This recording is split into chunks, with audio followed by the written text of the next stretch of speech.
We are obsessed with youth, beauty, and perfection. We worship goddesses adorned in gold, eternally young and radiant. But there is one Devi who breaks every rule. She is old, widowed, sitting on a broken chariot surrounded by crows. Her name is Dhumavati, 7th Mahavidya.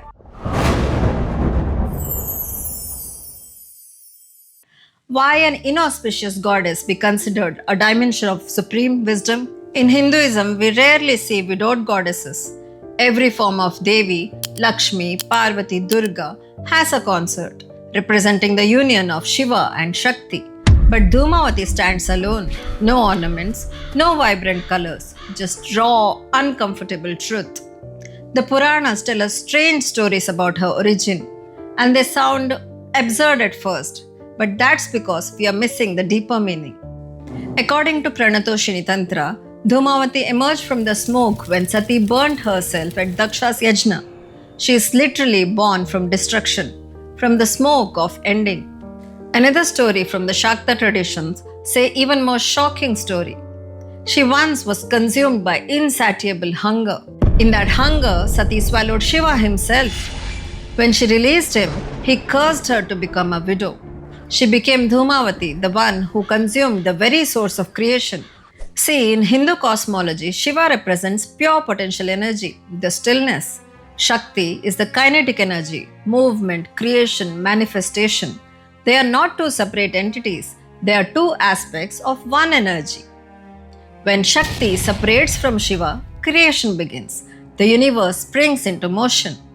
When Shakti merges back into Shiva, the dissolution happens. Everything returns to void. But what about the space between creation and destruction? That twilight zone where nothing is being born and nothing fully exists, that's Dhumavati. She is the smoke after Sati, what remains after the fire of life burns out, but before new creation begins.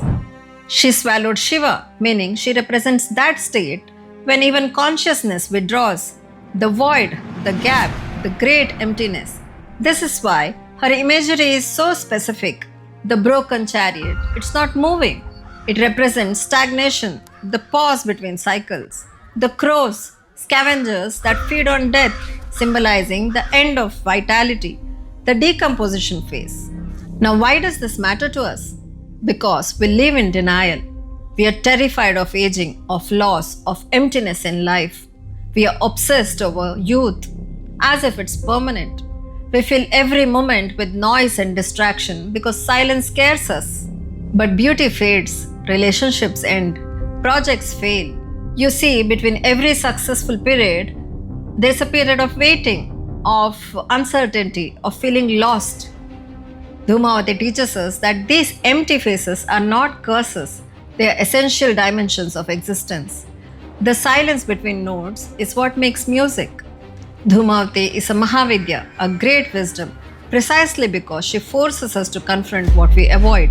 Now, everything I have shared may be intellectual understanding, but the Mahavidyas are not meant to be just studied. They are meant to be experienced. Real wisdom doesn't come from the videos or books alone. Try Tantra Sadhana app to experience her, know her in your own way, because ultimately, Ma is beyond all interpretations. She is the reality you discover when you dare to look into the emptiness.